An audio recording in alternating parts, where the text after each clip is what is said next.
Assalamualaikum warahmatullahi wabarakatuh. Alhamdulillah. Allahumma ati nafsi taqwaha wa zakkiha anta khairu man zakkaha anta waliyuha wa maulaha. Allahumma lakal hamdu wa ilaikal mushtaka wa bikal musta'anu wa antal musta'an wa la hawla wa la quwwata illa bik. Amin, Allahumma amin, amma ba'du. Ikhwatul iman, ikhwatu fid din, a'azakumullah wa uhibbukum fillah. Alhamdulillah, summa alhamdulillah. Alhamdulillah ikhwan, dengan limpah kurnia daripada Allah Jalla wa'ala, kita dapat menyambung bacaan kita. Kita berhenti pada pertemuan yang silam pada muka surat 165, iaitu di bawah tajuk macam-macam zikir. Betul tu Haji? Alhamdulillah. Kita masuk 165. Kata penulis kita Dr. Farid Ahmad hafizahullah, dia kata macam-macam zikir. Yang pertama, menyebut nama-nama Allah Azza wa Jalla, sifat-sifatnya, memuji dan memujanya dengan nama dan sifat itu. Seperti kita sebut Subhanallah, Maha Suci Allah, Alhamdulillah, segala puji bagi Allah, dan La ilaha illallah, tidak ada ilah selain Allah. Ini dia kata jenis zikir. Jenis zikir yang pertama berintikan ini. Kalau kita sebut Subhanallah, Subhanallah, Alhamdulillah, La ilaha illallah, Allahu Akbar, maka zikir kita itu dia masuk dalam kategori yang pertama, zikir yang di dalamnya kita memuji Allah dan menyebut sifat-sifatnya. Itu satu jenis. Yang kedua, menyatakan tentang Allah Azza wa Jalla dengan hukum nama-nama dan sifat-sifatnya. Seperti Allah Maha mendengar atas suara-suara hambanya dan Maha melihat atas gerak-geri mereka. Ada zikir yang jenis macam tu. Kadang-kadang yang kita, yang Nabi ajak kepada isteri dia kan, Juwairiyah tu, baca pada waktu lepas subuh tu. Itu zikir yang menyebut tentang sifat-sifat Allah, nama Allah, hukum hakam Allah. Jadi bila kita baca zikir, dalam zikir itu kadang-kadang tersirat perkataan sami', perkataan basir. Itu menunjukkan bahawa zikir itu duduk pada kategori yang kedua, bahagian yang kedua, iaitu zikir itu berintikan perkara-perkara itu. Yang ketiga, menyebutkan perintah dan larangan Allah Azza wa Jalla, seperti sesungguhnya Allah Azza wa Jalla memerintahkan untuk ini dan melarang daripada itu. Itu jenis yang ketiga. Kadang-kadang kita tengok zikir-zikir yang Nabi bawa pada kita ada berintikan ini. Yang keempat, menyebutkan kurnia dan anugerahnya. Dalam zikir itu ada isi kita menyebut tentang kurnia Allah kepada kita, anugerah Allah kepada kita. Maka kita bersyukur kepada Allah. Jadi kita ikhwan, bila kita berzikir, kita perhatilah zikir kita duduk pada label mana. Label mana zikir kita. Macam kita dalam doa iftitah. Di antara doa iftitah Nabi ajak kepada kita kata apa? Subhanakallahumma wa bihamdika tabarakasmuka wa ta'ala jadduka wa la ilaha ghairuka. Ini zikir ini duduk pada yang pertama sekali. Kita menyebut tentang kepujian pada Allah, sifat-sifat Allah, kita memuji Allah.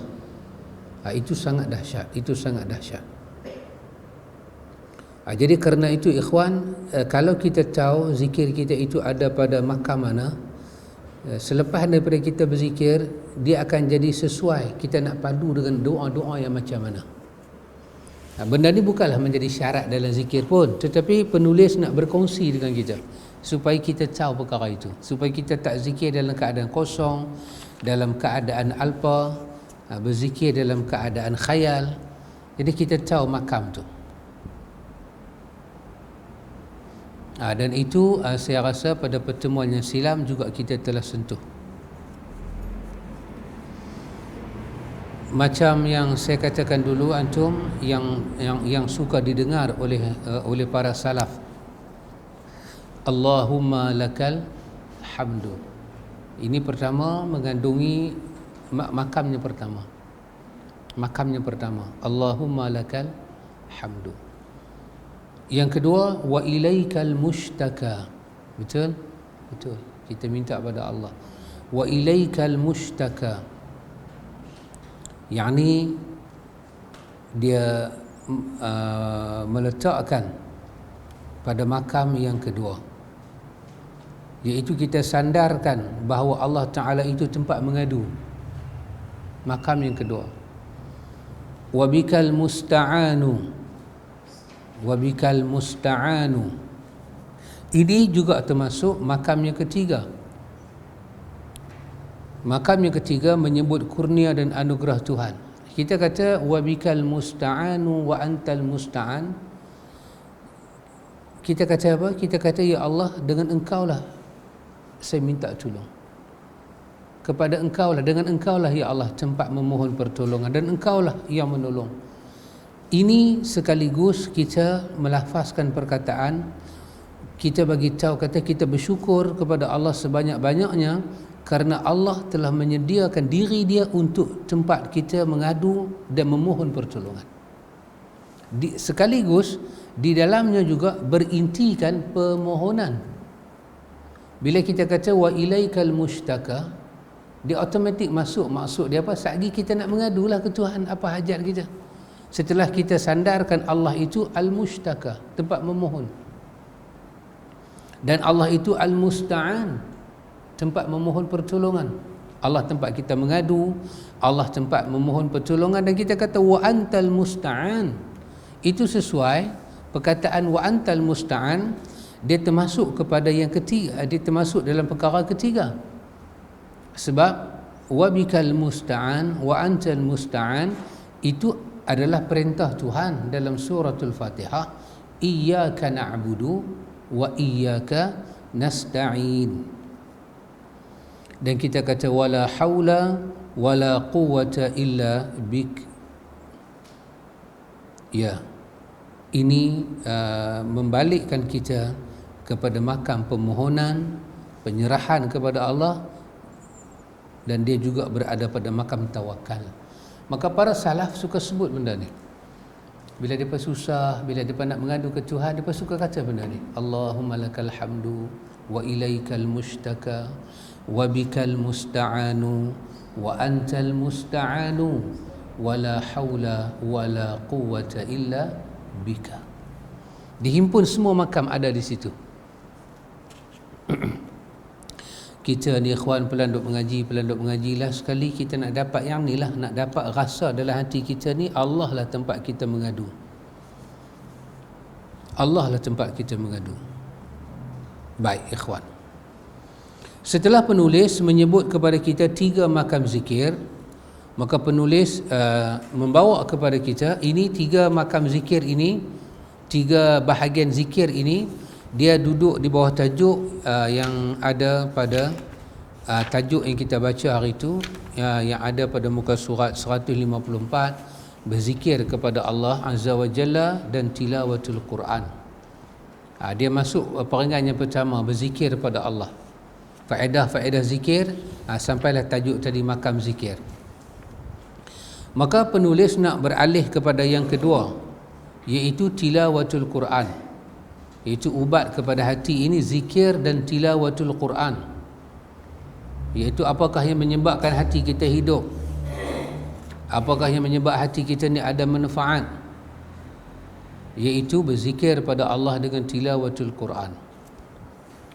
Ikhwan, saya katakan di sini kita kena merenung sebentar. Bila kita kata zikir dan tilawatul Quran akan menjadi ubat pada hati kita, kita kena merenung sebentar.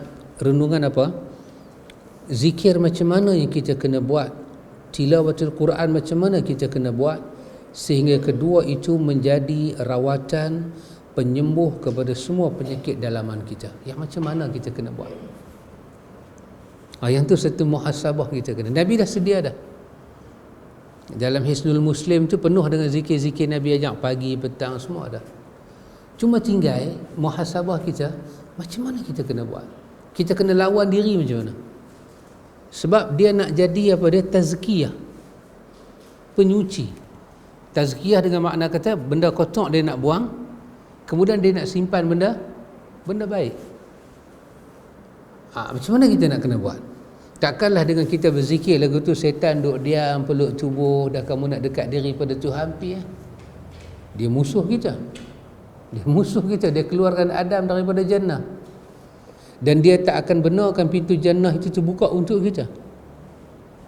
Maka Nabi kata dalam riwayat macam mana dia sesatkan umat kan? Nabi kata apa? Setan tak boleh menyerupai aku. Ulama-ulama kita kata kalau setan menyerupai Nabi, terbakar dia, musnah dia. Tapi apa setan boleh buat? Dia boleh mengaku jadi aku. Dia nak ubah hidung dia, mata dia, kening dia, rupa dia jadi Nabi tak boleh. Tapi dia boleh merupa jadi orang lain, kemudian dia mendakwa dia adalah Nabi. Dan dalam mimpi itu dia boleh bawa momen-momen yang indah. Sampai tahap tu dia buat untuk sesatkan kita. Jadi adakah ketika kita tilawatul Quran dia akan duduk diam? Tidak. Ketika kita melihat kebaikan-kebaikan yang ada, dia akan berdiam diri, kita menghampiri kebaikan itu? Tidak. Maka dia akan buat secara zahir dan secara batin. Kacau kita.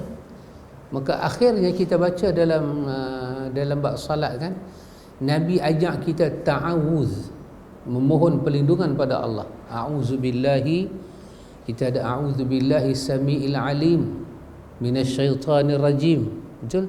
Min nafkhihi wa nafthihi wa hamzihi, daripada ayat ludah dia, daripada bisikan dia. Last sekali dia kacau kita, bagi kita tak tenang, dia bisik ke telinga kita secara zahir. Dia main ke telinga, dia bisik. Dia bagi kita bercakap dengan kita. Apa dia buat? Dia meragukan kita dengan ibadat kita buat. Sahkah sembahyang? Sahkah mandi junub hang? Sahkah wuduk hang? Sahkah takbiratul ihram hang? Maka apa akan jadi pada umat Muhammad tu? Dia akan kena was-was yang tinggi. Alladhi yuwaswisu fi sudurin nasi. Maka Imam Ibn Qayyim tulis kitab yang bernama Ayyuhal Muwaswisun, wahai orang was-was. Dia tulis kitab nasihat apa-apa ni, wahai orang was-was. Dan saya ada sedikit pengalaman ikhwan, kawan-kawan yang mengaji sunnah dengan kita, kena benda ni. Sampai tak mau pergi masjid, tak mau pergi mengaji dah. Subhanallah, kawan-kawan datang bercerita dengan menangis-menangis. Kata apa kita nak buat dengan kawan kita ni ustaz? Mengaji sunnah dahsyat. Dan bila kawan tu sebut nama, saya terkejut. Allahu Akbar, dahsyat sahabat kita. Tapi dia terkena wah-wah yang begitu dahsyat. Lah ni tak mau main sembahyang, tak mau main mengaji, buat apa-apa sembahyang. Dia teringat sampai dia pergi Mekah, semua batal. Saya pernah bertanya pada dia, apa yang membimbangkan dia? Dia kata, sahkah mandi junub dia? Ya Tuhan. Begitulah syaitan tak akan melepaskan kita. Senangkah kita? Kerana kalau kita berada di atas petunjuk Nabi Muhammad, last sekali kita pergi ke mana? Jannah. Dulu bapa kita Adam duduk dalam jannah, dengan penuh hasad dengki dia keluarkan. Lepas tu dia nampak anak Adam, anak cucu Adam, Bani Adam nak pergi ke jannah, dia nak tutup pintu tu. Dan dia tahu untuk sampai kepada jannah dan maghfirah Tuhan hanya ada satu jalan aja, iaitu Bani Adam mengikut wahyu Tuhan dan mengikut pimpinan Rasul yang Allah hantar. Orang bawa kereta tak wah-wah, makan durian tak wah-wah, orang bersembang tak wah-wah. Dia jumpa kawan dek wah-wah, aku sembang tak lagi dengan kau ni, sembang balik. Lepas-lepas sembang, aku sembang ke tak lagi dengan dia, tak kena. Tapi orang kena wawah bila nak mendekatkan diri pada Allah. Siapa punya urusan ini? Syaitan. Nabi kita dia akan guna ayat sampai peringkat dia akan guna ayat liang dia. Dia akan guna bisikan dia sampai peringkat dia boleh main cekik kita. Tetapi Allah dengan rahmat dia selalu lindung kita, selalu lindung kita. Allahu Akbar. Jadi, adakah ketika kita baca Quran yang tuan penulis kita nak bercakap ni, ketika kita zikir, ketika kita baca Quran, yang kedua itu akan menjadi rawatan jiwa kita untuk capai kepada level qalbin salim, dia akan duduk diam. Kalau kita baca Quran dia diam, kita zikir dia diam, bermakna dia tak terancam dengan zikir tu, tak ada ancaman.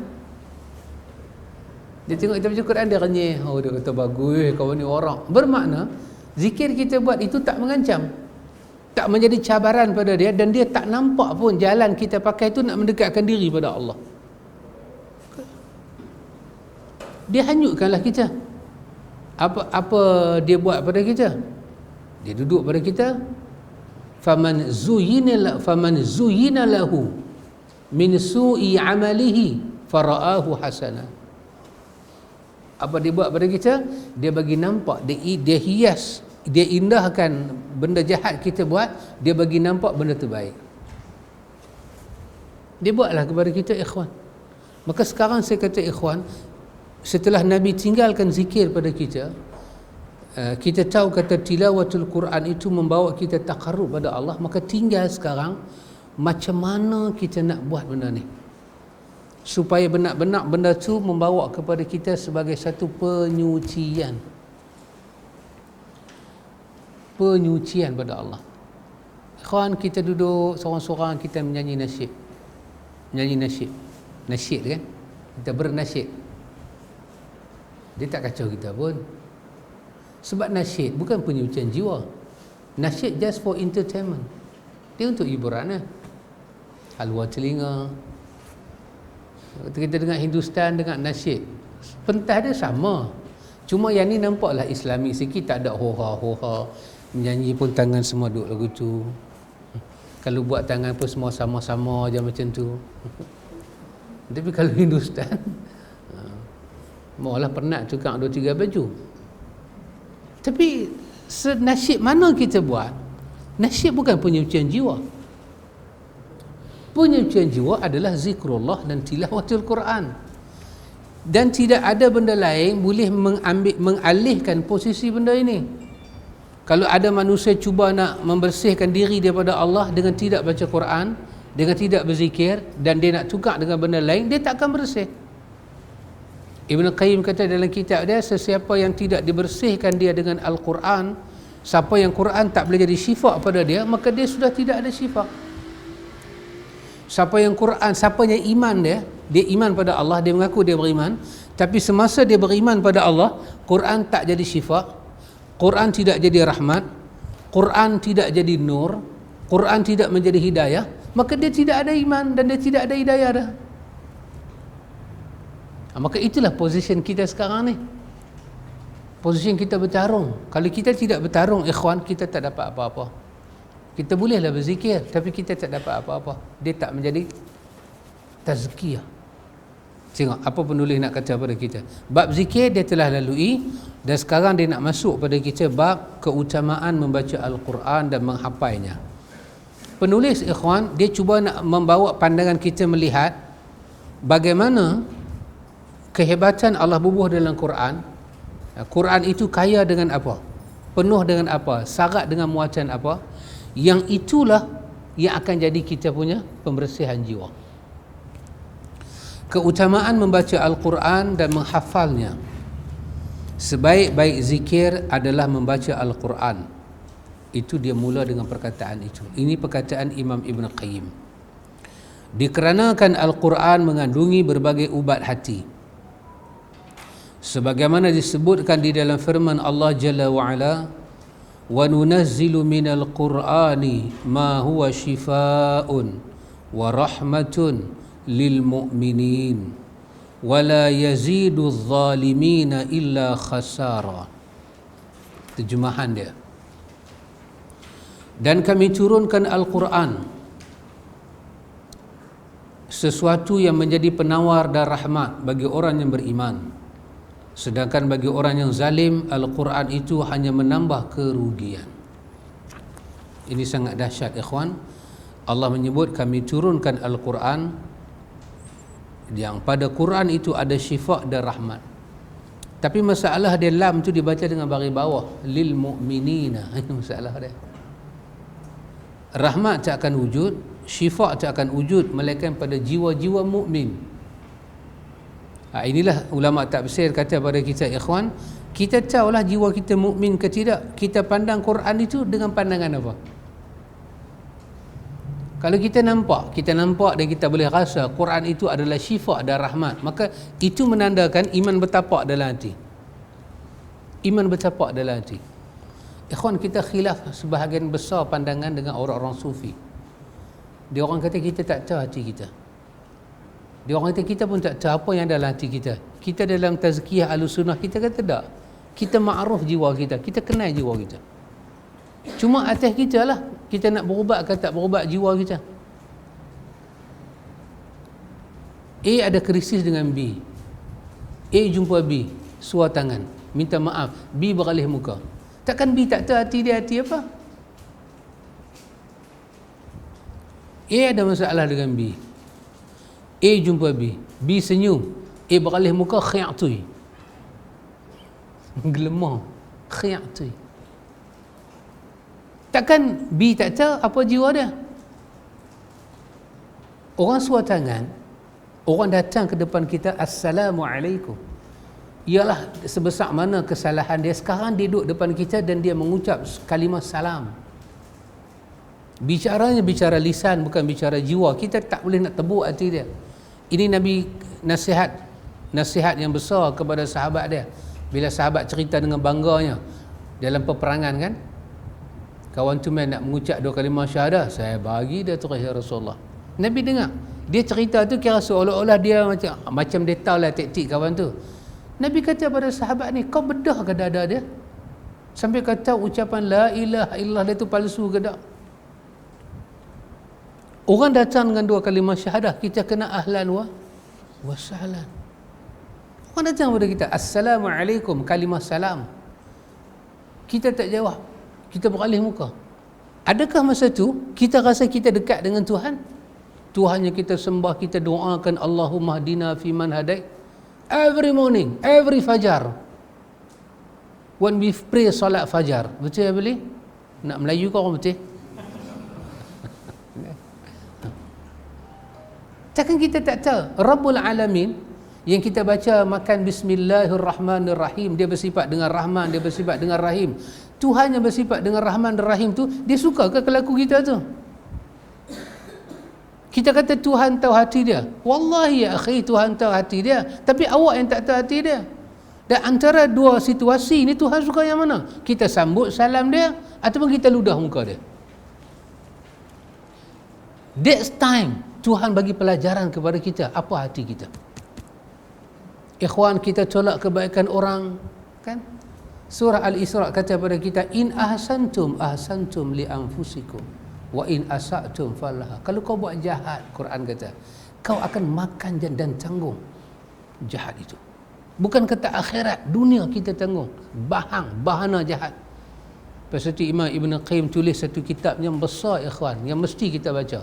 Tapi lepas buku ni lah, buku ni pun bila tahu nak habis. 3 jilid ada buku dia, Miftah Darus Sa'adah, membongkar perjalanan hati, di mana kejayaan kita sebenarnya. Dalam buku tu dia kata, ikhwan, kejayaan, kebahagiaan, iman, kita tahu tempat duduk kita dalam jannah ke tidak, lihat hati kita. Kalau Allah nak azab manusia di dalam api neraka, Allah azab manusia itu di dunia dalam hati dia. Kalau dalam hati dia manusia tak boleh taqarrub diri pada Allah.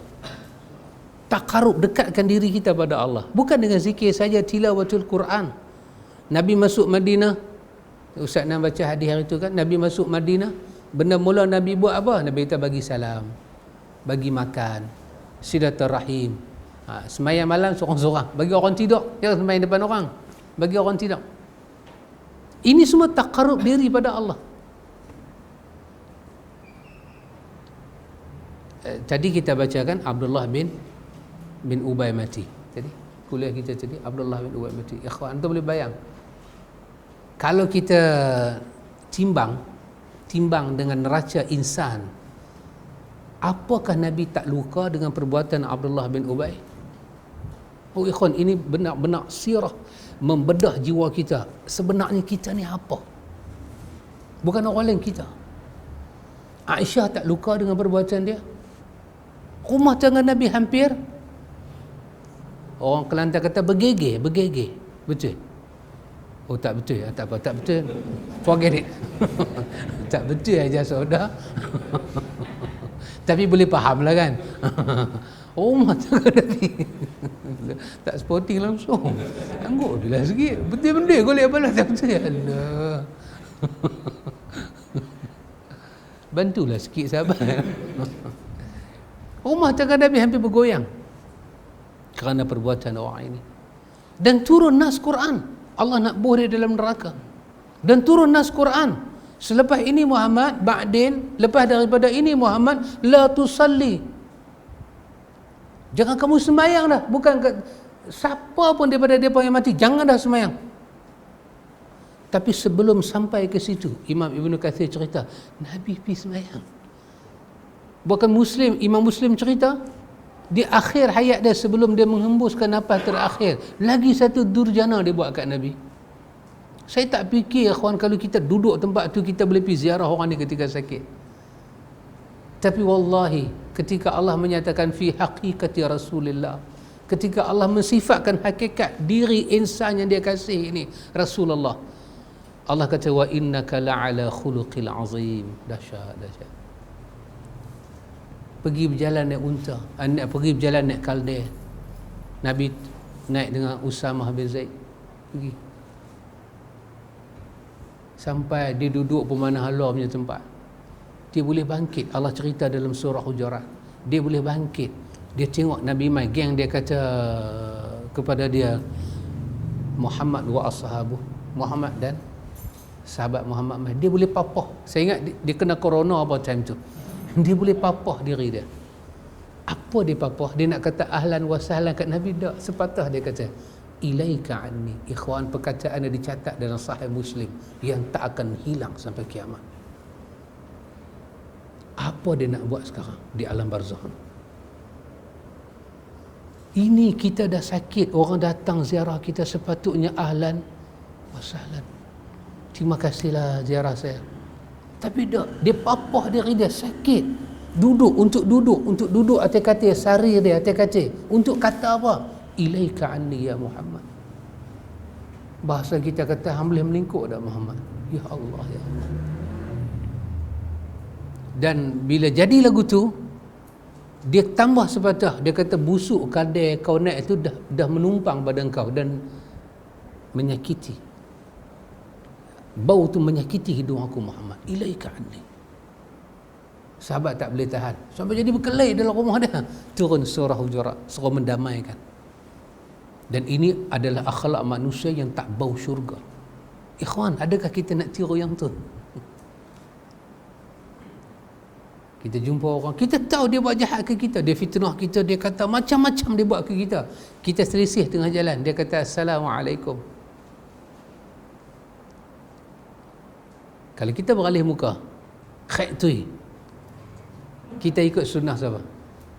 Abdullah bin Ubay, orang yang tak sampai ke syurga. Bersihkan hati. Dengan badan kita letak jubah, di kepala kita letak kepiah. Paling malu, bawah dagu kita bubuh sunnah Rasulullah.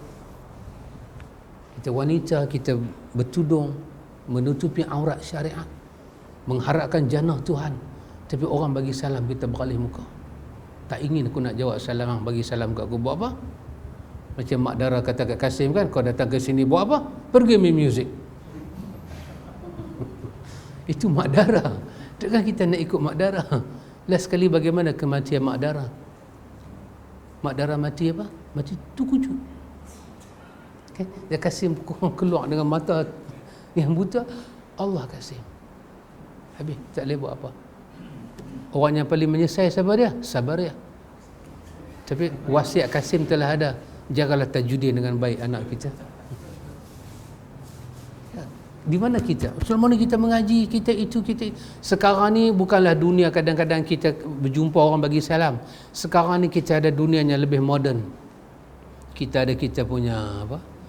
Diri kita di alam maya, hak nama Facebook ni. Diri kita di alam maya. Kita camdik orang, kita kata dekat orang. Kesemua itu Tuhan tak kira kan? Pasal ini ikhwan, doanya paling susah yang ada pada 10 surah Al-Hasyr ni. Paling susah kita nak baca. Dan paling susah kita nak menterjemahkan dalam hidup. Rabbana la taj'al fi qulubina ghillan lillazina amanu rabbana innaka raufur rahim. Allahu akbar. Tuhan, janganlah kau letak dalam hati kami ni ya Allah apa dia?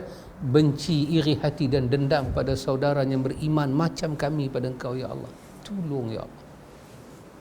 Allahu akbar ikhwan. Keselamatan hati lebih penting daripada keselamatan jasad di negeri akhirat. Di sini bukan tempat kita ikhwan. Jangan bimbang dengan luka di dunia. Ini bukan tempat kita. Kita tidak dibuat untuk di sini. Kalau kita dibuat di sini, tidak ada perkataan hasanah fid dunya wa rabbana atina fid dunya hasanah wa fil akhirati hasanah. Kalau Tuhan buat kita di dunia, tidak akan ada perkataan wal akhiratu khairun wa abqa. Wal akhiratu khairul laka minal ula. Tak ada perkataan ni. Kalau Allah buat kita untuk duduk di sini selama-lamanya, perkataan jannah dan akhirat mahsyar tak wujud. Kita bukan di sini ikhwan. Pasal itu banyak perkara dalam dunia ni kalau kita hilang, jangan rasa rugi sangat. Jangan layan sangat. Kita akan rugi di sana tu. Di sana kerugiannya abadan abada. Rugi betul-betul. Pasal itu Nabi Adam guna perkataan, dia tak mau jadi orang yang rugi di akhirat dengan apa? Dengan terhalang dapat rahmat dan ampun Tuhan. Betul? Rabbana zalamna anfusana. Perkataan dia, wa illam taghfir lana wa tarhamna lanakunanna minal khasirin. Rugi, dia guna perkataan rugi. Rugi di sini bukan rugi di mata kaca orang menega, tapi rugi di sini tak bersentuh dengan jannah. Diazab, dibakar, didera, tidak ada kesian belah daripada Tuhan. Bahkan malaikat saja kata, yang Imam Ibnu Katsir kata bila sampai di sana, perkataan yang menggerunkan ahli neraka adalah perkataan zuqul azab. Gerun dengar perkataan tu. Hang rasa padan muka. Masya Allah, dahsyat. Karena itu ikhwan, dunia ni jangan kita tunjuk dalam Facebook kita ni, kita punya status kita, kita punya WhatsApp kita, betapa buruknya hati kita. Kerana ikhwan, bila kita dedah buruknya hati kita, sebanyak mana makhluk yang baca, dia akan jadi witness di mahsyar untuk kita. Ya Allah, kami saksi dia buruk. Yauma idzin tuhadditsu akhbaraha. Hari di mana sekeliling kita jadi saksi, dia akan cerita apa yang pernah dia saksikan. Maafkanlah manusia, terimalah orang, walaupun dia datang dengan 1000 apa? Sahabat Rai Azrai. Dia datang dengan 1000 keburukan dalam diri dia. Kita ada Tuhan, wa kafa billahi wakila. Tuhan tak akan sia-siakan kita ikhwan. Tuhan tak akan sia-siakan kita. Nabi dalam hadis Ibnu Abbas kan, adab kita sentuh isteri kita. Betul Ustaz Samsul? Gelak nampak? Nabi suruh kita baca doa sebelum sentuh isteri kita. Betul? Di ujung tu Nabi kata apa?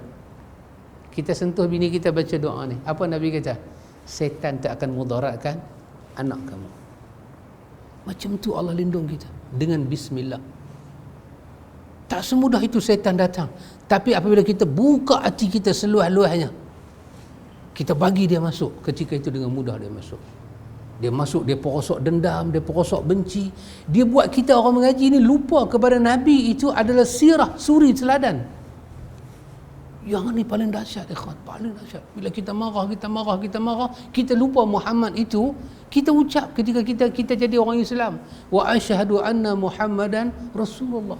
Kita lupa di akhirat Tuhan akan tanya kita, di mana kau letak Muhammad? Muhammad itu uswatun hasanah, rahmatan lil alamin. Pasal apa? Kita marah, kita benci. Saya fikir Muhammad lah orang yang paling sesuai benci Abdullah bin Ubay.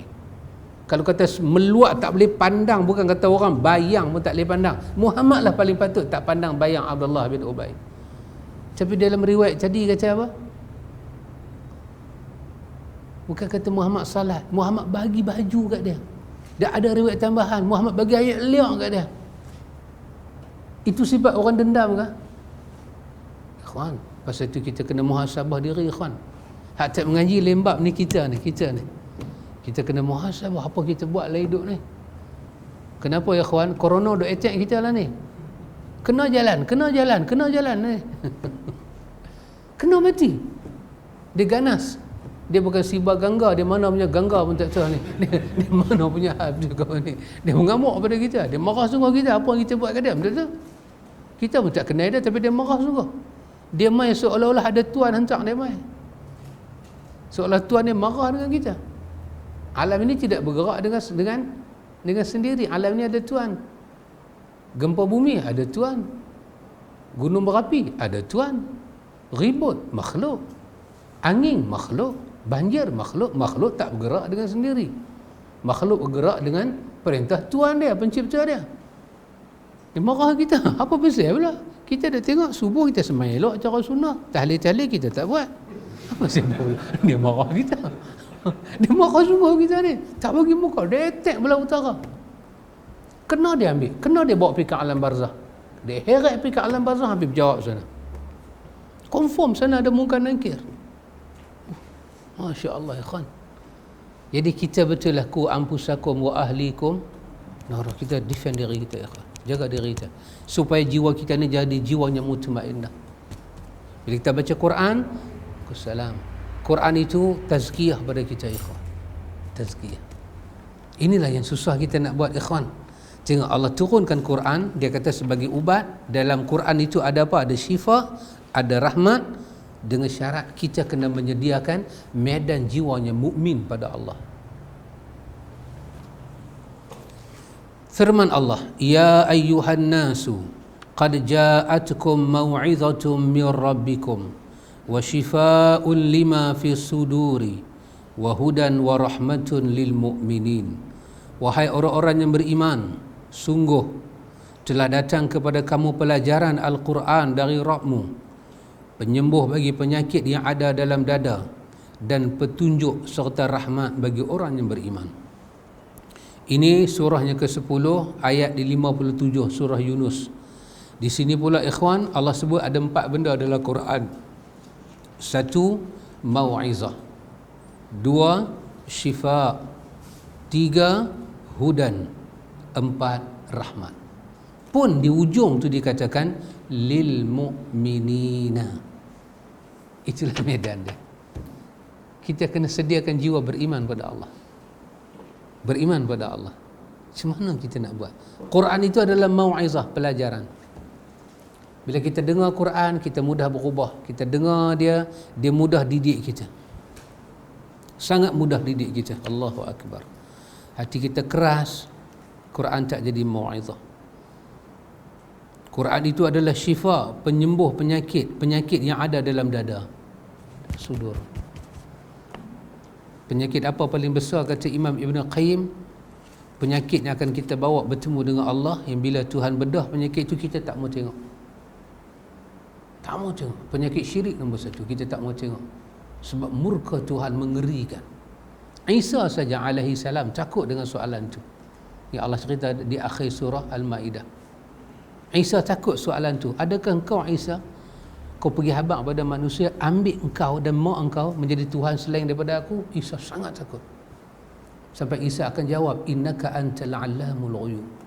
Tuhan kau lah yang a'lamul ghuyub, yang alim, tahu tentang benda gaib-gaib ni, aku tak pernah buat benda ni Tuhan. Hampir-hampir langit tu pecah kerana mendengar perkataan ahli dunia Tuhan itu ada anak. Hampir-hampir pecah. Maka manusia tak mau. Itulah yang akan ada daurah dengan Ustaz Nan, 25 dosa syirik. Hari Rabu kan datang. Saja saya habaq bagi besar-besaran. Orang Penang kata buat ramai. Penyebaran besar-besaran. Bergeger. Biar dia bergeger. 25 dosa syirik daurah hari apa itu? Bukan Ahad. Hari apa? Ada hari apa hari itu? Hari Malaysia. Malaysia Day. 16 hari bulan di di Baitur Ridwan, tempat sahabat Roy kita, Azrai. Seberang bertam 10 pagi. Tajuk dia 25 dosa syirik. Kalau Ustaz Nan baca boleh habis. Kalau saya baca mungkin 5. Lagi 20 tahun depan punya Malaysia Day. Tak mau dengar dosa syirik. Yang kedua, kita tak mau dengar akhirat bila Tuhan bedah dosa apa? Dosa bid'ah. Tak mau dengar. Kenapa? Kerana Tuhan tak terima amalan yang ada kaitan dengan bid'ah. Tak terima. Satu pun tak terima. Itulah kata Imam Ibn Abi Asim dalam kitab As-Sunnah kan, ketika disyarah oleh Imam Baghawi, dia hurai perkataan tu Allahu Akbar. Al-I'tisam Syatibi hurai. Yang ketiga, manusia tak mau dengar dosa apa ketika dibangkit akhirat? Dosa kibir, dosa sombong. Kenapa? Kerana dalam riwayat Nabi kata sombong tak bau syurga. Tak bau syurga. Dan dalam ayat Al-A'raf Allah kata pada orang yang sombong, Allah tanya orang yang sombong, unta boleh masuk dalam lubang jarum tak? Tanya kat dia, unta boleh masuk lubang jarum tak? Kata tak boleh. Macam tu kami tak buka pintu langit untuk roh hampa. Hampa sombong. Innal ladzina kazzabu bi ayatina wastakbaru anha. Dusta ayat Allah dan sombong. La tufattahu lahum abwabus sama. Kami tak buka pintu langit. Hatta yaliju jamalu fi sammil khiyat. Sehingga kan unta boleh menembusi lubang jarum. Masa dia hidup tanya kat dia, unta boleh masuk lubang jarum? Dia kata tak boleh. Tak boleh masuk syurga. Udah mengerikan, sangat mengerikan. Tak mau dengar dosa sombong. Dosa apa manusia tak mau dengar di hari akhirat? Aqul walidain, dosa derhaka mak bapak. Tak mau dengar dosa ni. Kerana ayat yang Ustaz Nan dah ulang selalu tu, Allah gabungkan kan, anishkurli waliwa lidaika. Hampa kena syukur pada aku, jangan lupa jasa mak bapak hampa. Terima kasih kepada dia. Sehingga Nabi sebut dalam riwayat Abi Daud, man lam yashkurin nas lam yashkurillah. Siapa tak pandai pergi ucap terima kasih, say thanks. Thank ke thank you? Cikgu, thanks. Boleh jangan duk golek cikgu kata boleh.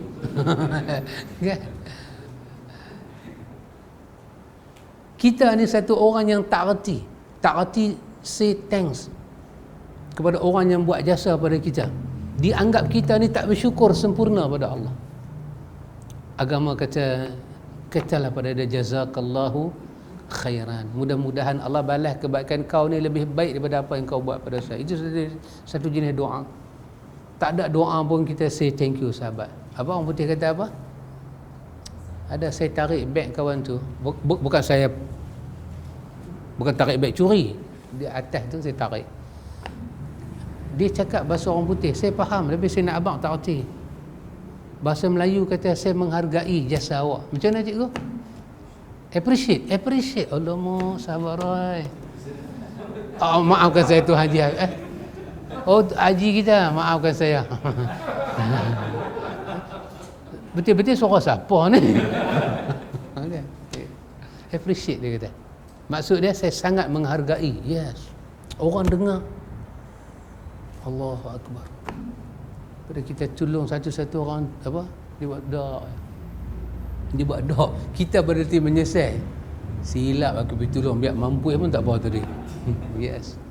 Siapa tak reti cakap terima kasih pada orang, maka dia dianggap lam yashkurillah, tak sempurna syukur dia pada Allah. Maka orang yang first kita patut kata terima kasih adalah walidain, mak dan ayah kita. Keluar dunia nak kunyah nasi tak boleh, nak makan cok kodok tak boleh, nak makan cah kotia jauh sekali. Makan apa? Susu. Susu siapa? Susu mak. Mak ikut mana? Ikut badan mak. Betul? Susu mak tu jasa siapa? Jasa bapa. Are you agree with me, Abang Ali? Ya betul. Sebab tu orang tak kahwin, dia tak ada susu. Kalau dia nak bela anak, dia nak menyusu juga, dia nak kena pergi makan serba mak nenek yang orang nak buat tu. Tapi orang kahwin, dia tak perlu makan pil apa. Memang susu ada. Tengok. Jasa siapa? Cakaplah kuat sikit bagi dunia dengar. Orang pindah kedai tu dah jasa bapa ang. Ya. Ya betul. Jadi kalau kita tak syukur, tak terima kasih, kok mana? Esok pergi akhirat, dosa ni semua kita tak mau tengok. Tak mau dengar pun Tuhan cakap. Bila kita kutuk orang, kita buruk sangka pada orang, kita sombong. Kita sombong, tak masuk syurga. Jangan begitu. Jangan begitu. Tak perlu sombong pun, ada apa nak sombong pun. Tak perlu syak pada orang pun, sebab orang ada 1000 alasan untuk syak pada kita. Kita dah tengok dia ni bagus tak bagus. Dia tu ada 1000 benda nak tengok kita bagus tak bagus. Tidak, jangan demikian. Maka Quran itu adalah syifa, penawar untuk kita. Banyak ayat yang secara gamblang, secara umum dan mudah, dan hadis-hadis sahih menjelaskan keutamaan ibadat ini, yakni membaca Al-Quran, dan keutamaan hamba yang membacanya. Bukan saja Quran itu ada keutamaan, ikhwan, orang yang membaca Quran itu ada keutamaan. Pasal itu, ikhwan, satu benda kita kena tahu bila kita lihat Quran, kita kena tahu makam Quran dahulu. Ketinggian Quran tak dapat diambil alih oleh benda lain. Kenapa? Sebab dia kalam Rabbuna. Dia adalah kalam Tuhan kita, pencipta kita. Jadi bila kita tengok Quran, kalau kita tak dapat berinteraksi dengan ketinggian Al-Quran, kita akan fail dalam nak tadabbur Al-Quran. Sebab apa datang daripada Quran? Datang daripada Tuhan kita. Kalam, ini kalam yang bukan makhluk. Kalam Allah, memang original kalam Allah yang kita dengar tu. Ni imam-imam dunia ni, imam-imam haram, imam-imam Madinah ni, depa duk baca pada kita, Haramain ni depa duk baca pada kita. Wallahi itu kalam Allah yang wahyu itu 1400 tahun silam turun kepada Muhammad di Gua Hira.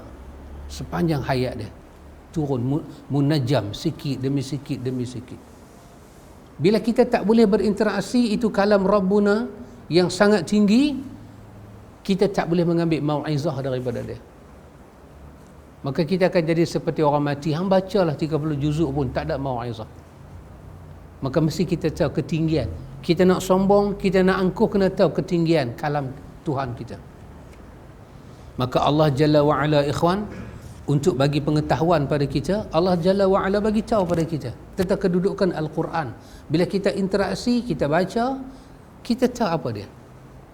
Maka Allah Ta'ala kata, Taha ma anzalna alaika al-Qur'ana litashqa. Tidaklah kami turunkan kalam kami ini untuk bikin hidup kamu jadi huru hara dan celaka. Oh, dahsyat, ikhwan. Allah kata tak ada.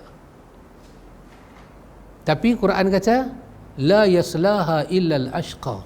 Tak masuk neraka melainkan si celaka. Tidaklah kami turunkan Quran untuk bikin hidup kamu huru hara dan celaka.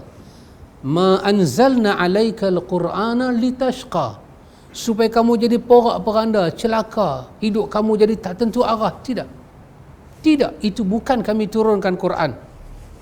Illa tazkiratan liman yakhsha. Tapi Quran, hak kita baca tadi, dia penuh dengan mau'izah dan tazkirah. Dia nak mengubah kita, ubah hidup kita, pelajaran hati kita. Dia nak basuh jiwa kita, tazkirah. Jadi kalau orang dia baca Quran, dia tak dapat tazkirah daripada Quran, seolah-olah Quran itu adalah kecelakaan untuk dia. Tanzilan mimman khalaqal arda was samawatil ula. Allah kata Quran itu diturunkan oleh pencipta langit dan pencipta bumi dan 7 petala langit yang sangat ula, yang sangat tinggi langit. Ar-Rahmanu 'alal 'arsy istawa. Dialah Ar-Rahman yang bersemayam di atas arasy. Allah kata, lahu ma fis samawati wa ma fil ardi wa ma bainahuma wa ma tahta thara. Allah kata bagi Allah yang turunkan Quran. Yang kami tak turunkan Quran untuk mencelakakan kamu. Dia pencipta langit dan bumi sangat tinggi, dia bersemayam di atas arasy. Baginya, lahu, baginya ma fis samawati wa ma fil ardi. Miliknya lah apa yang ada di langit ini semua, di bumi, dan apa yang ada di antara keduanya, wa ma tahta thara, dan apa yang berada di bawahnya. Athara, ada ulama tafsir terjemah tanah. Semua kepunyaan Tuhan. Apa dia nak abang pada kita? Dia nak abang wa in tajhar bil qawli. Tengok. Fa innahu ya'lamu sirra wa akhfa. Ini Allah kata, kalau kamu menjaharkan perkataan kamu cakap derah-derah, ataupun kamu sembunyi, sir wa akhfa, dah sembunyi kamu sorok lagi, Allah sangat tahu. Jadi ini ayat, kata para ulama, menyebabkan manusia tersekat nak buat jahat kalau dia ada iman. Sebab apa? Tuhan beritahu qaul, jahr ataupun sir wa akhfa, fa innahu ya'lam, sesungguhnya Allah sangat mengetahui. Jadi kok mana yang kita bagi salam nak niat jahat ke orang ni kalau ayat ni adalah benar kita? Kok mana kita pula nak rasa terancam jahat orang pada kita kalau ayat ni ada? Tak cedera mana? Takkanlah Tuhan benarkan orang buat jahat pada kita sampai seminit dia tak pernah jaga kita? Itu bukan Tuhan namanya. Tuhan, lahu ma fis samawati wa ma fil ardi wa ma bainahuma wa ma tahta thara. Jadi Allah bagi tahu ikhwan ketinggian ayat dia dulu. Tempat lain Tuhan kata kalla innaha tazkirah. Allah kata jangan macam tu. Sesungguhnya Quran yang kami turun pada kamu, yang daripadanya menjadi sumber Islam, dia itu sebagai tazkirah, tempat untuk kamu mengambil pelajaran dan pendidikan, tempat untuk mengambil hidup, tazkirah. Allah kata faman syaa zakarah, faman syaa zakarahu. Siapa yang nak ambil, dia boleh ambil. Kenapa? Allah kata fi suhufin mukarramah, kerana Quran berada pada suhuf yang mukarramah, yang sangat mulia dan tinggi, sangat mulia. Marfu'atin mutahhara. Quran itu marfu', tinggi dia, mutahhara, suci dia. Bi aidi safarah kiramin bararah. Yang sentuh Quran itu tangan-tangan safarah, para utusan Allah, duta-duta Allah, para malaikat. Kiramin bararah. Yang malaikat itu kiram, sangat mulia, sangat-sangat mulia menjalankan tugas mereka. Jadi ikhwan, ketika kita baca Quran, ketika kita berinteraksi dengan Quran, kita kena ingat perkara ini. Sebab kalau kita tak tahu benda ni, kita tak tahu nilai dia. Lepas itu kadang-kadang kita tengok dalam majlis malam Jumaat, orang baca Yasin di surau di masjid, wa ilaihi turja'un, dia pun tutup Yasin, dia ambil Yasin, dia letak atas lantai. Walaupun sekeping surah Yasin, walaupun bukan 30 juzuk Quran, dia boleh buka wa ilaihi turja'un, dia tutup, dia letak atas lantai, dia tunggu kawan tu mai kutip. Kenapa? Kerana dia tak tahu nilai. Kita tengok orang Arab kalau dia baca Quran jenis dibuat buku-buku lagu tu kan, lepas dia baca dia letak atas kepala, dia junjung atas kepala, dia biar atas kepala lagu tu. Tengok orang masyarakat India, dia junjung. Kalau poket dia luas, dia perosok. Nak letak atas paha pun dia tak letak. Sebab dia kata kalam Rabbuna, kalam Tuhan, kena jaga, kena hormat. Ya, innahu la Quranul Karim. Ya, betul. Sebab dia adalah Quran yang sangat mulia. Fi kitabim maknun. Tuhan jaga dia di sana. Dia disimpan oleh Tuhan dengan baik. La yamassuhu illal mutahharun. Tidak sentuh Quran melainkan al-mutahharun, para malaikatnya suci bersih. Sangat suci bersih. Tanzilum min rabbil alamin. Begitu tinggi Quran, satu hari Tuhan membuat takdir dia untuk menurunkan kalam dia ke dunia. Yang kita panggil dengan malam Lailatul Qadar, turun ke dunia. Maka Allah kata, afa bihadzal hadis, adakah dengan perkataan ini antum mudhinun, kamu rasa hina, kamu rasa kurang dengan Quran? Oh, tidak. Tidak. Jadi itu ikhwan, perkara yang awal kena ada dalam diri kita, baru kita boleh masuk lebih banyak. Ini tuan, saya baca Quran pada tuan, pergilah Quran apa? Bermakna dia tidak tahu nilai Quran, value Quran tu macam mana. Daripada situlah kita merenung macam mana kita nak beradab dengan Quran. Kita baca Quran tidur boleh, Quran membenarkan kan berzikir, berdiri, duduk dan tidur. Tapi nak tidur macam mana? Macam mana kita nak tidur baca Quran? Kita kena jagalah adab dia. Letak Quran lagu ni kita menerak baca, kaki duk menyambung. Nilai kan, kalau kita tak tahu nilai, kita kena pergi negeri 9 lah, nilai 3, mengambil nilai yang ada. Patut balik mai nilai. Tidak boleh, tidak dengan penuh kehormatan. Kita tidak macam ni, kaki kita satu macam, angkat lagu tu, buka Quran baca.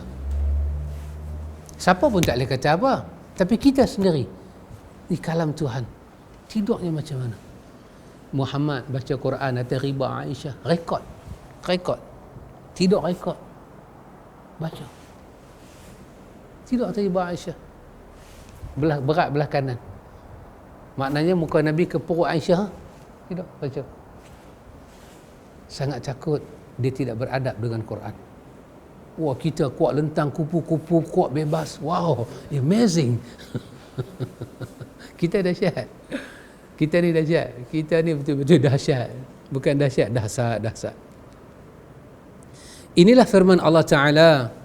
Innal ladhina yatluna kitaballahi wa aqamus salata wa anfaqu mimma razaqnahum sirran wa alaniyatan yarjuna tijaratan lan tabur liwaffiyahum ujurahum wa yazidahum min fadlihi innahu ghafurun syakur.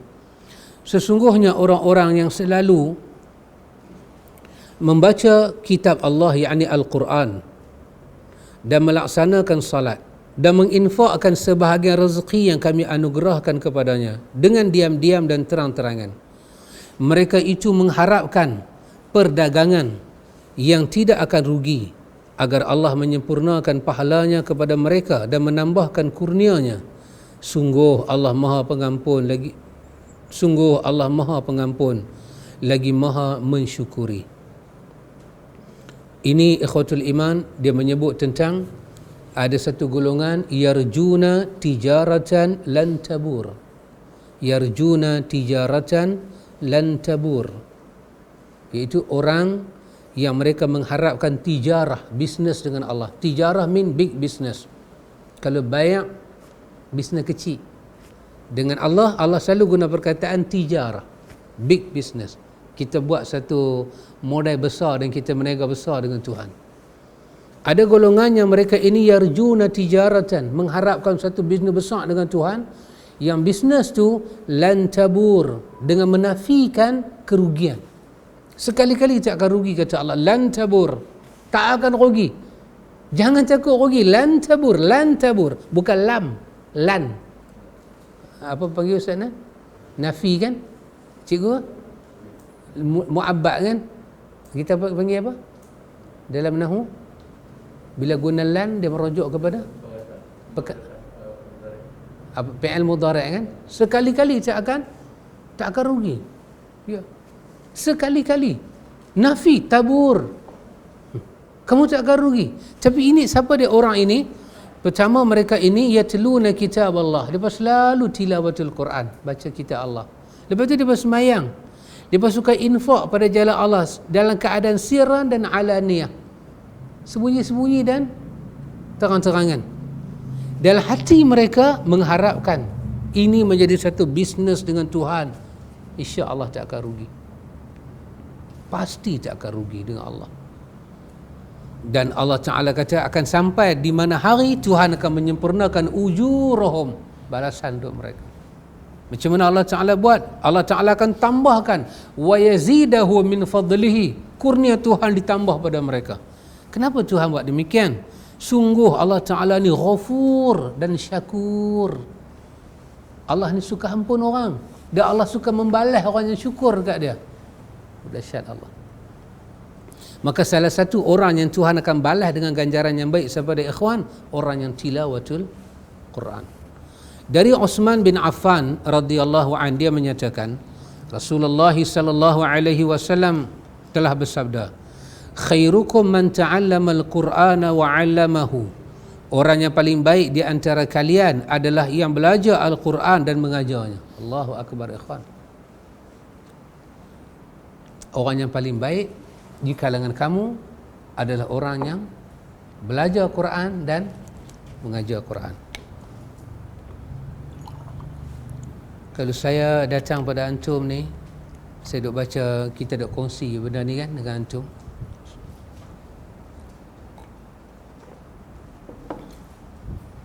Tiba-tiba saya tak ada masa baca Quran. Saya adalah orang paling tak berguna. Tak baik. Ya akhwan. Kita boleh baca Quran, kita baca Quran. Kita pergi belajar Quran, kita bagus. Makam kita naik lagi, kita kongsi ilmu kita dengan orang. Ajarlah orang alik ke ke. Dan Allah tak pernah tidak membalas orang-orang yang mulut dia mengajar Quran. Tak pernah tak balas. Tak pernah tak balas, dunia dan akhirat. Tuhan bagi kemuliaan. Orang-orang yang rajin, dia hafal Quran baik, tapi dia selalu dengan Quran. Kita ambil contoh tok guru kita lama-lama. Umur 90 Tuan Haji. Dia tak kena nyanyuk. Tak kena nyanyuk. Cuma lupa sebagai orang tua je. Sifat orang tua je. Kadang cucu dia lalu, dia tanya, hang siapa? Kata, cik cucu tu. Cucu sampai 50. Makcik kita Ustaz Nan? Mak ngah kita? Mak ngah kita buka kedai atas bukit. Umur berapa? 80 lebih. Saya ingat dia lebih tua daripada Tun apa? Tun berapa? 96. Dah. Mak ngah ni muda sikit. Saya tarik balik lah. Tun lebih tua daripada dia. Saya tarik balik. Terima kasih Haji. Macam mana? Mak Menakar Haji. Umur apa? 96. Wow. Dahsyat. Tapi tengok mak ngah. Dia berjalan. Dia tu guru Quran. Ya Allah, Tuhan bagi rahmat guru Quran. Dahsyat. Dan kita tengok cerita-cerita ni, ini bukanlah dalil yang qat'i, tapi dia adalah rahmat. Korek mayat nak pindah-pindah ke mana? Tengok-tengok kain kapan lagu tu, jasad pun tak ada apa-apa. Tengok-tengok siapa dia buka-buka balik, muka pun tak luntur. Tengok-tengok. Had ni aku ni tok saya ni. Dia mati pun lama dah ni. Dia mati dulu pada mak saya. Mak saya mati pun dekat 40 tahun dah. Tok. Tak luntur. Tok kerja apa? Tok tak kerja apa? Apa tok buat? Tok hanya mengajar Quran kampung. Masya Allah. Ya. Makin tinggi ikhlas kita dengan Tuhan belajar dan mengajar Quran, makin Tuhan campak khair pada kita. Khairukum, sebaik-baik kamu. Tak ada orang lebih baik pada orang ni. Orang yang belajar Quran dan mengajar Quran. Jadi para ulama dulu dengan ulama lah tak sama ikhwan. Ulama dulu, di antara aktiviti wajib mereka, macam Imam Ghazali ni semua ni, Imam Syafi'i semua ni, mereka menjadi ulama rujukan fiqh kan. Tetapi mereka ada masa mengajar Quran ke orang. Dia mendidik orang dengan Quran. Kita bukan ulama, baru jadi al-fadil tu pun tak ada tauliah. Tak ada ajar Quran ke orang punya kamjat. Tak ada. Tak boleh mengajar Quran. Bukan sibuk apa-apa. Ulama dulu sibuk macam mana pun. Anak dia, menantu dia isteri dia yang ajar Quran. Dia yang ajar. Lebih lagi cucu dia ajar. Orang jiran sebelah menumpang ilmu dengan dia. Lepas tu dia pergi mengajar lah mana-mana pun. Saya lihat seri trend ini pada 3 orang guru saya, semua lagu tu. Saya mengaji dengan Ustaz Abdullah, dengan Ustaz Abu Bakar Syarif, Imam Masjid Negeri. Mengajar Quran rumah ke rumah. Dia balik India, dia bandi. Dia nahu dia dahsyat cikgu. Tapi saya tak turun yang tu. Nahu saya boleh lah, nak lingkup mai lah. Saya boleh lah ajak. Dia mengajak matan Jurmiyah, cikgu dia tak tengok matan. Tulis lah. Ustaz Bakar. Dia Imam Masjid Negeri. Dia mengajak masjid, mengajak sana. Tapi hari Isnin, hari Khamis, kerja dia mengajar Quran lepas Isyak. Habis-habis dia mengajar kitab, balik rumah mengajar Quran. Guru saya yang kedua, Ustaz Abdullah Iraqi.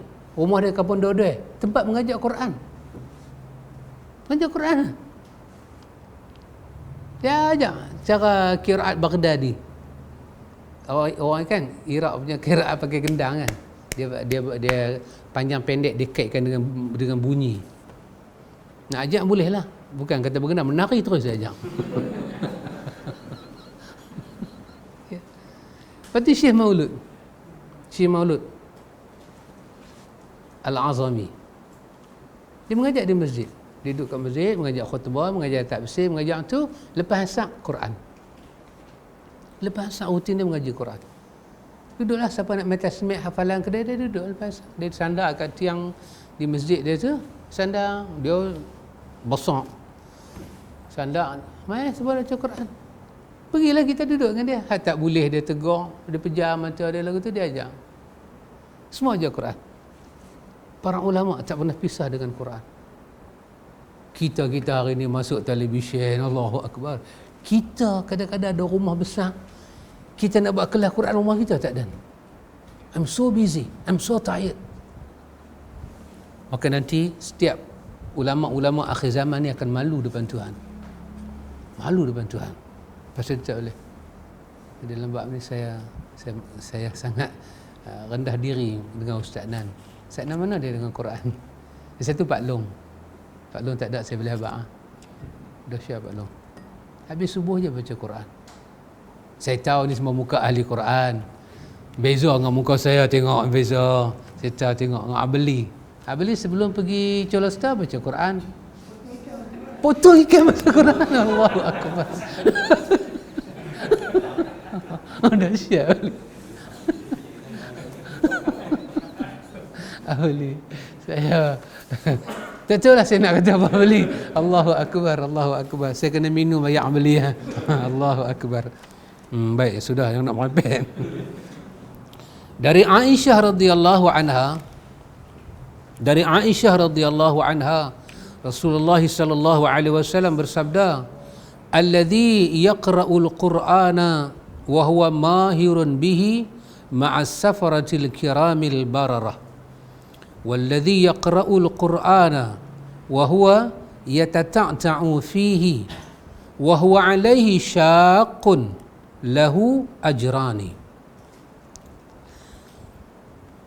Orang yang membaca Quran dan dia mahir, maka kedudukannya di akhirat ditemani oleh para malaikat yang mulia. Dan orang yang membaca Quran dan dia terbata-bata serta sulit dalam membacanya, maka dia mendapat 2 pahala. Subhanallah. Tengok, baca Quran ni betul salah bab lain, dosa tak ada. Yang berdosa ni siapa dia? Orang yang bermain dengan Quran. Masa dia baca, dia main dengan niat istihza dengan Quran. Dia nak memperolok-olok Quran. Tapi orang ni, dia nak baca Quran, cuma panjang korang, dengung korang, tak berdosa. Ulama menafikan dosa pada orang baca Quran kerana ada hadis ni. Yang baca Quran mahir, para hafaz Quran, tutup guru, mereka ni ditemani malaikat rahmat turun. Depa ditemani malaikat dunia sampai akhirat. Safarah ma'as safarah al-kiramil bararah. Safarah tu malaikat kata. Al-kiramnya mulia-mulia, bararahnya menjalankan tugas dia. Jaga orang ni, akhirat pun jaga, dunia jaga. Tapi kita ni, siapa dia? Alladhi ni, orang-orang yang yaqra'ul Quran, tapi wahwa yatata'ta'u bihi. Duk eja wa an. Kan orang tu ajak kita, mulut sebut a, mata tengok ba. Betul boleh? Boleh, saya tak boleh masuklah, boleh. Orang tu ajak kita baca Quran, kan kita a, i, u. Mulut sebut a, mata tengok i. Mulut baca i, mata tengok u. Baru kita tak jadi apa? Tergagap-gagap. Kita mengeja kan. Tu orang dulu ajak Quran, dia ajak mengeja. Alif di atas a, alif di bawah i, alif depan u, a, i, u. Banun sabdu di atas, banun datina, banna. Orang dulu. Orang lah dia ajak bunyi a, i, u. Dia tak ajak kena huruf. Orang dulu dia ajak ni alif, nama dia alif, baris dia di atas, bunyi a. Ini alif, namanya, baris dia di bawah, bunyi i. Jadi kok mana kita pi, mai satu masa kita terlepas, kita boleh mengeja. Bila boleh mengeja, boleh batang. Tu orang tua dulu ajak. Kita bila mai duk bunyi, sekali tanya ba yang mana? Dia boleh sebut ba. Nama ba tu dia tak tahu. Ba baris atas dia sebut ba. Ba baris bawah dia sebut b. Kita tanya ba yang mana? Dia kena tunggu ada baris baru dia boleh sebut. Kita tahu ni alif, ni ba, ni ta, ni sa. Ajak orang baca Quran. Sangat dahsyat ikhwan. Dia bacalah ngagak. Nabi kata wahwa alaihi syaqqun. Payah dia nak baca. Nabi kata lahu ajran. Dia tak boleh potong pahala orang yang mahir dengan Quran. Allah bagi dia 2 pahala. Pahala usaha dia dan pahala dia baca. Kerana itu ikhwan, hukum-hukum tajwid ini kan makhraj-makhraj dipelajari dengan betul. Tapi kalau kita terbaca salah, hak pendek kita terbaca, hak panjang terbaca pendek, pendek terbaca panjang, ini hanya menyebabkan bacaan tak cantik. Berdosakah? Tak berdosa kerana hadis ni ada. Pasal tu kita tak takut baca Quran. Jangan takut, bukalah baca. Walaupun kita duduk ni yata'ta'u fihi, duduk merangkak baca. Berbata-bata dia baca. Berbata-bata banyak mau dekat lori kecil 4 tan tu. Duduk berbata-bata dia baca. Tak ada apa. Lahu ajran. Dan hadis ni juga ikhwan menolak perkataan sebahagian orang. Dia kata berapa banyak orang baca Quran tapi Quran melaknat dia. Ini tidak benar. Quran tak ada sifat pelaknat. Sifat Quran rahmat, syifa, hudan. Itu sifat Quran, bukan sifat pelaknat. Quran tidak melaknat orang. Melainkan siapa yang mendapat laknat Quran, orang yang melaknat Quran lah, laknat tu baliklah pada diri dia. Dia maki Quran, dia cemuh Quran, dia tak percaya dengan Quran, maka dia dapat kutukan daripada Allah. Quran tidak melaknat orang. Quran kalam Allah, ikhwan. Dan daripada Umar bin Al-Khattab radhiyallahu an, kata Umar, innallaha yarfa'u bihadzal kitabi aqwaman wa yad'u bihi akharina. Sesungguhnya Allah akan memuliakan satu kaum dengan kitab ini Al-Quran dan menghinakan yang lain. Quran boleh mengangkat kedudukan orang dan Quran boleh wada'u bihi, boleh menjatuhkan kedudukan orang. Kalau kita tak percaya, kita hina dia, kita akan lihat kehinaan itu. Dan dari Abu Umamah Al-Bahili radhiyallahu anhu menyatakan, aku mendengar Rasulullah sallallahu alaihi wasallam bersabda, iqra'ul Qur'ana fa innahu ya'ti yaumal qiyamati syafi'an li ashabihi. Bacalah Al-Quran kerana ia akan datang memberi syafaat kepada para pembacanya pada hari kiamat kelak. Allahu akbar, ikhwan, syafaat. Kalau orang tu dah masuk syurga, Quran datang lagi mengangkat tingkatan syurga dia. Kalau si pembaca dia tertahan kerana banyak masalah, Quran datang membebaskan dia daripada tahan-tahan sijin itu semua. Kalau dah masuk dalam neraka, Quran akan datang keluarkan orang yang baca dia daripada neraka. Kok mana Quran jadi pelaknat ni? Tak ada. Quran adalah syifa, rahmat. Dia akan datang tolong kita, ikhwan. Dari Abdullah bin Mas'ud radhiyallahu an. Tengok terbalik ya Ustaz Nan. Hari mahsyar, anak lari daripada mak, bini lari daripada Quran datang. Quran datang. Allahu akbar. Syakna. Jadi tu guru kita kampung dulu hak mengajar Quran dapat sebulan RM5, RM4. Allah besar jasa dia, besar rahmat Allah Taala. Sangat besar. Tambah kerana depa kita duk baca lah ni. Pasal tu kita kena ada anak-anak kita biar boleh Quran tangan kita. Anak-anak kita boleh baca Quran satu kemegahan kat kita di hadapan Tuhan. Tapi anak kita boleh baca Quran dengan usaha kita. Ya Allah, ya Allah. Dahsyat ikhwan. Kita ajak anak-anak kita. Kita ajak anak-anak kita beli. Macam beli lagi lah kan. Silat-silat ikan duk potong tu boleh Quran apa? Boleh duk potong ikan. Allahu akbar. Dahsyat. Saya ikan beli bukan ikan kecil. Allahu akbar. Kata Abdullah bin Mas'ud, Nabi bersabda, "Man qara'a harfan minal kitabillah falahu bihi hasanatun wal hasanatu bi asyri amsalha. La aqulu alif lam mim harfun walakin alifun harfun wa lamun harfun wa mimun harfun." Barang siapa membaca satu huruf dari kitabullah Al-Quran, maka baginya satu pahala kebajikan. Dan kena ingat ikhwan, satu kebajikan didarab dengan 10. Satu pahala kebajikan dan satu pahala kebajikan dilipat ganda menjadi 10. Aku tidak menyatakan alif lam mim itu satu huruf, akan tetapi alif satu huruf, lam satu huruf dan mim satu huruf.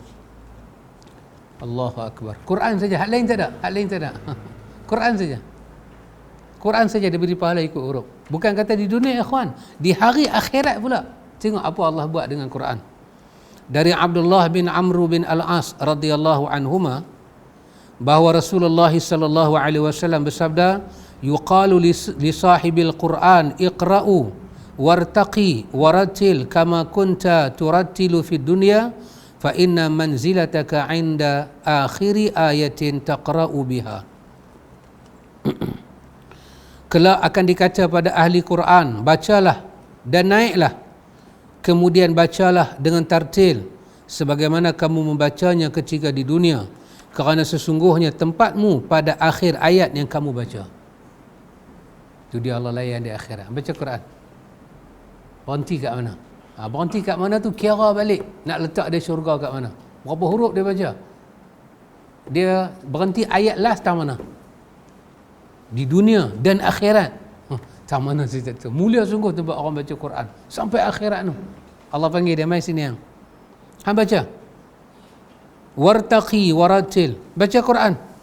Naik lagi syurga. Jangan berhenti. Sebab kami dah tengok catatan hang ni, hang tak berhenti lagi baca Quran ni tang sini. Naik lagi. Naik. Mungkin sampai Firdaus kot. Jumpa Rasulullah di sana. Jannatul A'la, paling tinggi. Jannatul Firdaus. Dalam duk naik. Ahli Quran. Cuba bayang orang tu hafaz Quran sahabat. Mana ada masa berhenti?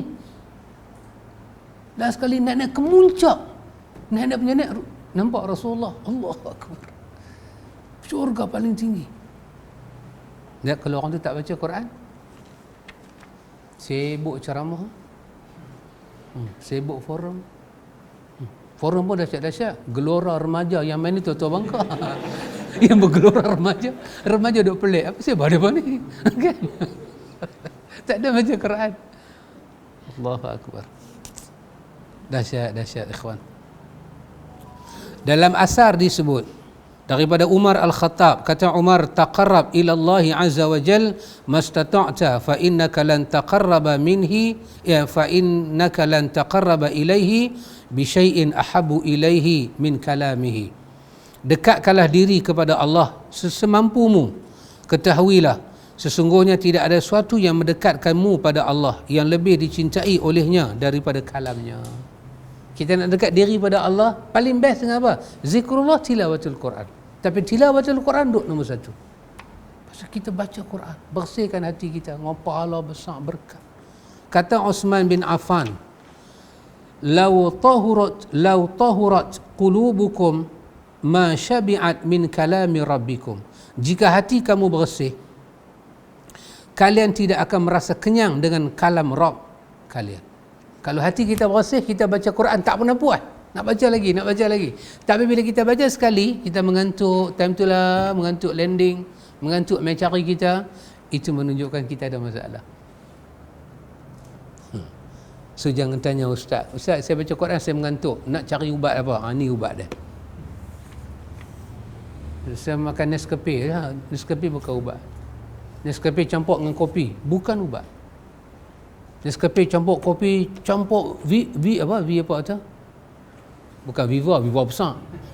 Vico campur, nak bagi spring mata. Lepas saya buat auzubillah, dia rapat jadikan sepat. Auzubillah je. Tak boleh buat apa. Ambil 7 jenis kopi, campur jadi satu, bancuh, minum. Baca Quran ke sepat mai. Kata Osman bin Affan, kalau bersih hati kamu, kamu tak akan kenyang daripada baca Quran. Kalau kamu baca Quran, kamu mengantuk, Jaga-jaga rombang, subuh ikhwan, isyak tak semayang, lena. Masyad. Wahai rasa tadi buka Quran lepas maghrib nak tunggu isyak. Buka dia buatlah cerita aircon lah, rumah ni aircon baru. Apa dah. Apa aircon baru? tak ada apa ikhwan.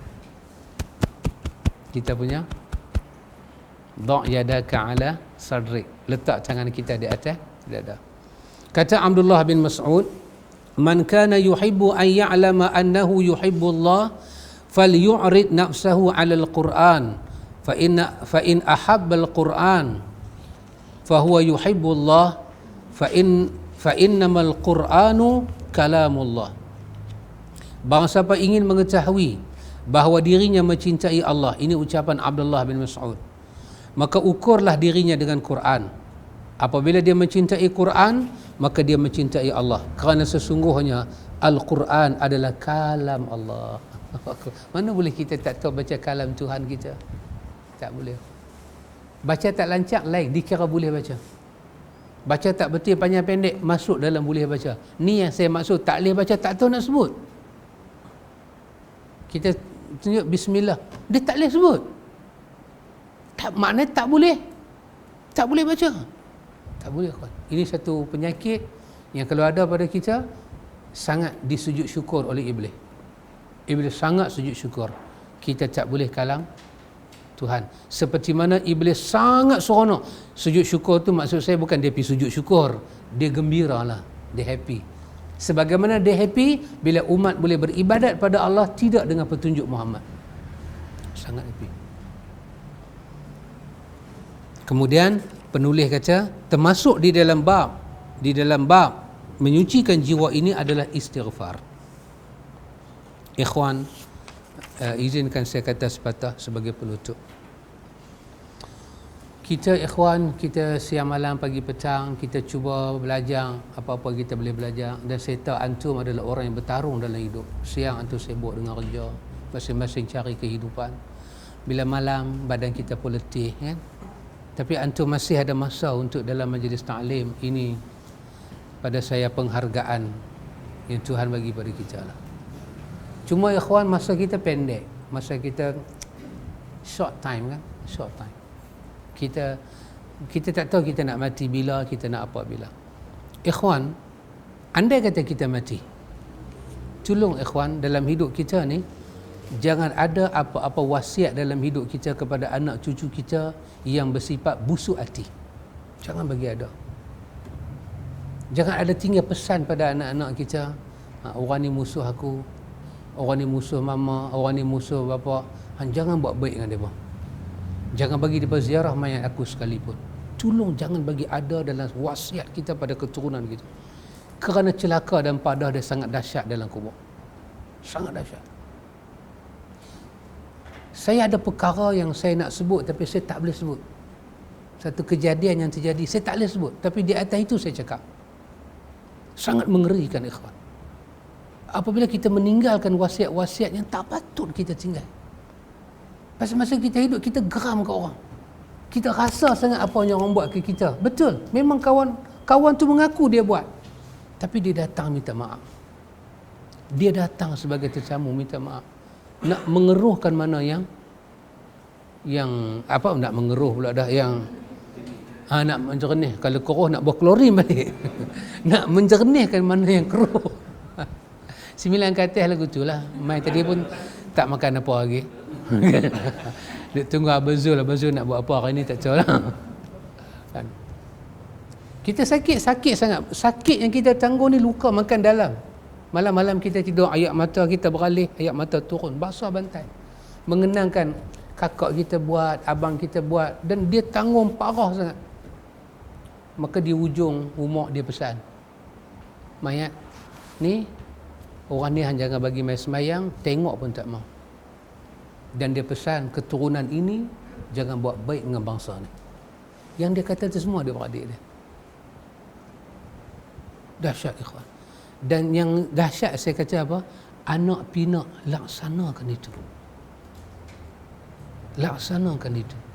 Pada hari kematian, jadi macam pak menakan lah. Nak mai ziarah adik dia kan. Yang jatuh anak kepada si mati ni pak menakan dia lah. Dia halau. Pak menakan dengan lengan air mata. Dia kata, aku salah kat abang, kat adik aku. Aku salah. Aku nak minta maaf. Aku memang salah. Dia halau. Masa dia halau tu dia kata apa ya ikhwan? Dia kata, ayah suruh kami buat lagu ni. Allahu Akbar ikhwan. Apa hal semua ni ikhwan? Apa hal? Dan saya tak tahu saya nak kata hukuman Tuhan ke apa ke, dan Tuhan tunjuk on the spot. Sangat ngeri. Saya tak boleh kongsi. Saya nak kongsi, saya tak boleh kongsi. Dia melibatkan maruah orang. Maka saya nak pesan ikhwan, jangan tinggal apa-apa wasiat permusuhan. Kita akan menangis sampai bila-bila di akhirat. Ni anak kerana kita pak menakan, buat musuh pada anak menakan. Ya Allah tolong ikhwan. Facebook kita ke, status kita ke, WhatsApp keluarga kita ke, jangan tinggal musuh ni. Kalau orang mesua tangan perdamaian, sambutlah tangan tu. Dah dia mai kata Assalamualaikum, dia pijak rumah kita, dia mai pijak. Hang pijak buat apa rumah aku? Dulu hang kata najis, dulu hang kata kotor, hang hina aku kerana aku susah abang. Hari ni hang mai pijak, buat apa hang mai pijak? Bila kita kata lagu tu kat abang kita, lepas dia balik dengan lengan air mata, kita tenang. Kita dekat dengan Tuhan. Bahagia ke kita? Kita dah luah dah perasaan kita. Tapi apa kita dapat? Darah tinggi naik, kecimanan naik. Itulah khazanah kita dah. Mati.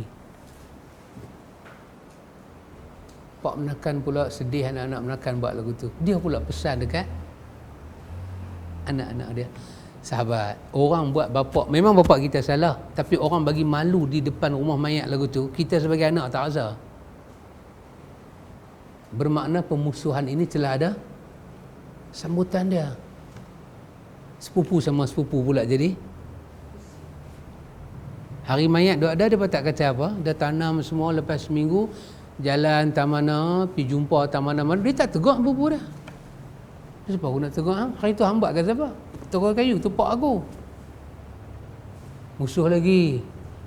Siapa yang start benda ni? Kawan yang kena kapan tadi. Pelislah ikhwan. Kita selalu saya katakan, kalau ke masjid, saya kata masjid ni bukan rumah pengurusi. Jangan buat sesuatu benda jemaah lari. Kerana itu rumah Tuhan. Kita hanya khadimul masajid. Kita pengkhidmat dalam masjid. Kita khidmat aja. Kalau nak suruh 10 orang jadi pengurusi, kacau lah. Tapi jangan halau orang. Macam dewan ni kita ada nama dewan ni. Kita jaga dewan ni. Jangan halau orang pada majlis taklim. Kerana kita tak suka tengok dia memang. Ustaz pun tak boleh. Masuk satu orang saya meluat. Alamak, dia ni main pula. Main Ricky apa. Saya tak boleh habaq kat kawan-kawan dekat. Sahabat boleh tak kawan ni? Perai tengok dia. Kalau boleh jangan bagi dia main. Saya tak boleh buat. Kerana ini taman syurga. Ini kebun syurga. Kalau saya buat lagu tu dia lari daripada apa? Orang main jijak depan pintu. Jangan buruk sangka ikhwan. Sambut dia. Buktikan kita lebih baik daripada dia. Kalau kita kata kita buat lebih kurang, Allahu Akbar, apa nak jawab dengan Tuhan? Lepas tu anak pinak kita sambung. Maka itulah ikhwan, jangan tinggalkan benda buruk lepas kita mati. Dosa peribadi lain, tapi dosa wasiat yang kita akan kena hukum karma yang dahsyat ikhwan. Dahsyat. Maka kita minta ampun pada Allah. Allah ampun dosa kita, Allah tolong kita, Allah hidayahkan hati perut kita. InsyaAllah ikhwan, lepas ni kita tengok istighfar mengubah jiwa kita. Wallahu ta'ala a'lam. Subhanakallahumma wa bihamdika asyhadu an la ilaha illa anta astaghfiruka wa atubu ilaik.